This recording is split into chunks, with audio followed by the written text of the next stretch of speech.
Just while we're waiting, good morning everybody, and a huge shout out to UVA Club of Charlottesville. This is a great showing early on a cold morning. Thanks for doing it. It's going to be a great run and also an exciting one.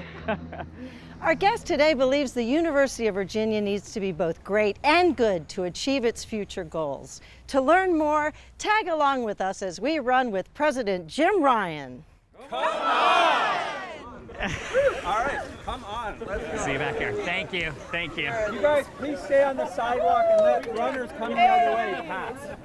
President Ryan, thank you for talking with us today. Sure, my pleasure. I have to admit, I didn't finish the run. I had to come back here and set up. It's all right. But I know you're a very serious runner. I know you've competed in several Boston marathons. Why has running become such a big part of your world? So I love it because it keeps me grounded and it keeps me sane, and it's also a great way to connect with people.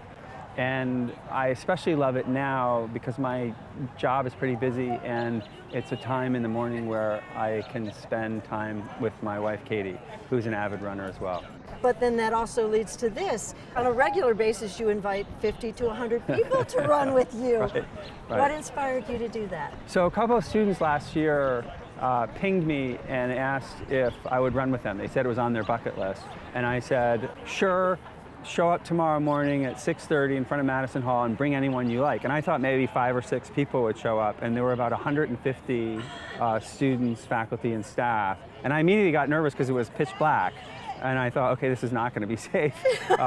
But given the interest, I thought, well, why not do this on a regular basis? So it started accidentally, but it's been one of the most enjoyable parts of my job. And speaking of your job, I know you're really busy, Yeah. but I know our viewers would love to hear a little bit more from you. May I join you back in your office and ask you just a few more questions? Yeah, absolutely. Sure. Okay, All great. right. I'll see you then. Morning. Looking great, gang.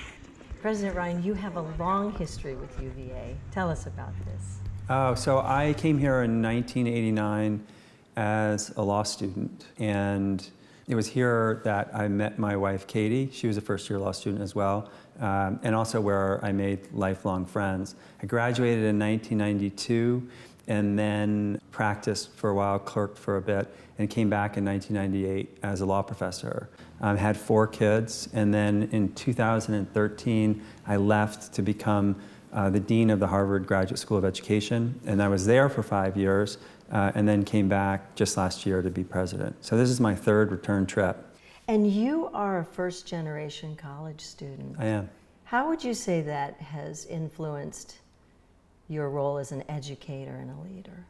You know, my experience in going to college was life-changing, as it is for many people, but for me, it opened up doors that I didn't even know existed. And it got me thinking, why did the system work for me? I went to public schools in my hometown, and then was lucky enough to go to Yale as an undergraduate and then here for law school, and it totally changed my life. I've also been driven by the idea that education at its best opens doors for people and creates opportunities. And the opportunity for me to be the dean of an education school and to be the president of this university we're both driven by a desire to have an even greater impact in opening doors for students that had been opened for me. And UVA has created the Memorial to Enslaved Laborers. Yeah. So you're dealing with the university's past. Talk a little bit about that. So, you know, the university's past is checkered, just like this nation's past is checkered. And I think as a university, and this in some respects gets back to the idea of living your values, we shouldn't be afraid to follow the truth wherever it leads, even when it leads back to really troubling chapters of our own history. And in some respects, it's important for us to confront that history just as a community, but it's also important to be a role model for students. And we shouldn't just talk to them about why that's important, we should show them as well. So this all started before I arrived, and I give a great deal of credit to Terry Sullivan, my predecessor, for creating the Commission on Slavery that endorsed the recommendation to create the memorial. So I know from reading your book, Wait, What? That's how I think I would say it. Yeah. I know that communication is a big deal to you. Why do you feel that communication is such a priority? it's absolutely critical for a couple of reasons. First of all, I think people are interested to know something about the person who is the president. And in a community that is this large, that's hard to do. People come up to me all the time and say, just like you did, oh, I saw that funny video where you pretended that you were a greeter.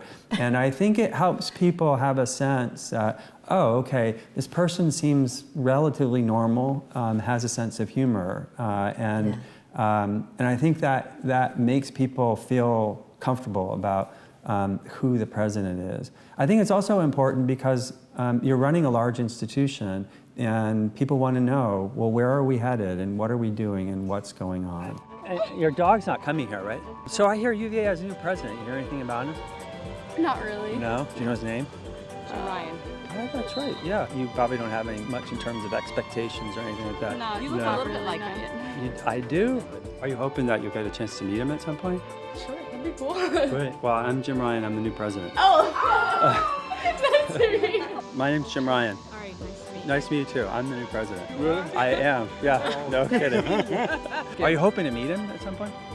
Or do you not care that much? Are you President Ryan? I'm President Ryan. nice yeah. to meet you. Very nice to meet you. So my next question is all about UVA's 10-year strategic plan. Yeah. And in that you say that the university needs to be both great and good Yeah. in order to achieve its goals. So tell us about that. You know, by that I mean at its core that we should be an institution that is not just outstanding in our teaching and our research, but is also ethical.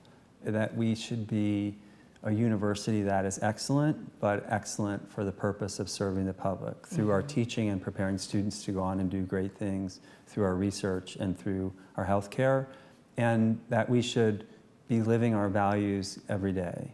More and more, this is what the public is going to expect from public universities, and I think this is what prospective students, faculty, and staff are going to expect. And by that I mean, I think people want to come to a place that they know is outstanding, but they can also be proud of and that they can believe in.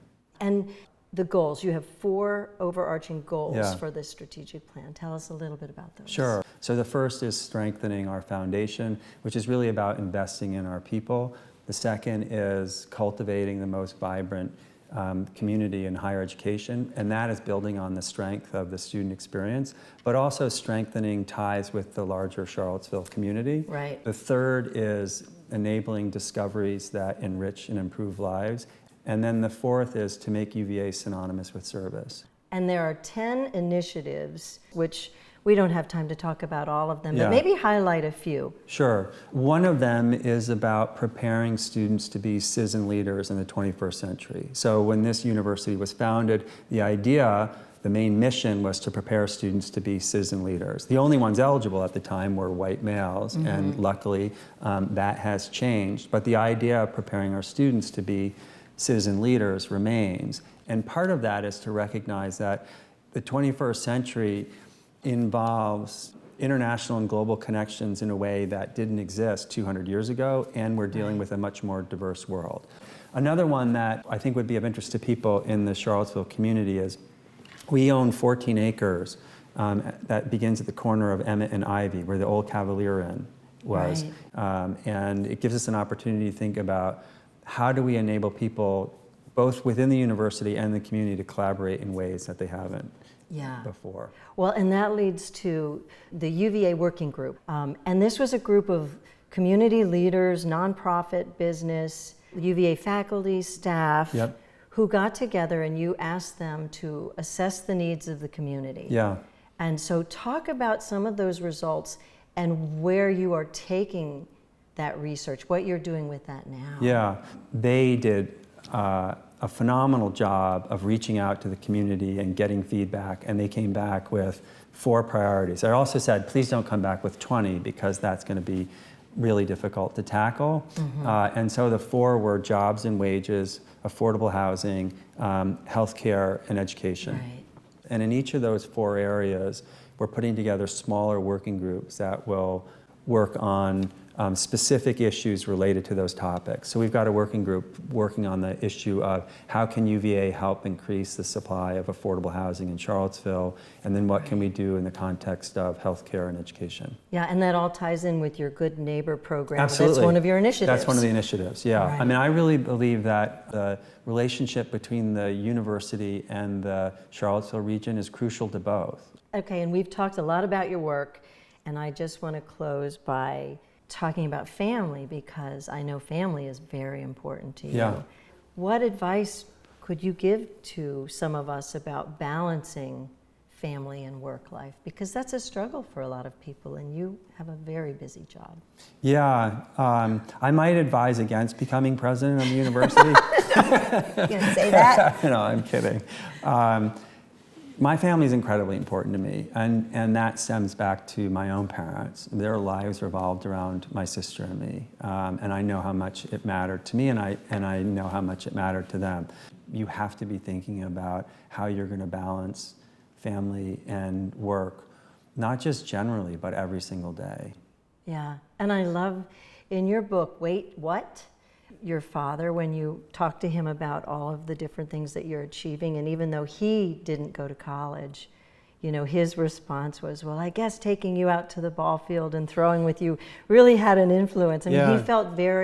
he felt very much a part of all of that. Yeah, you know, it's funny, I was just thinking about that story, Yeah. and it was his way of expressing some hope that he had prepared me for a life that he couldn't imagine. Yeah. And the last time he said it was only 6 months before he passed away. I told him, you know, I know you're joking about this, but I really did learn a lot. I learned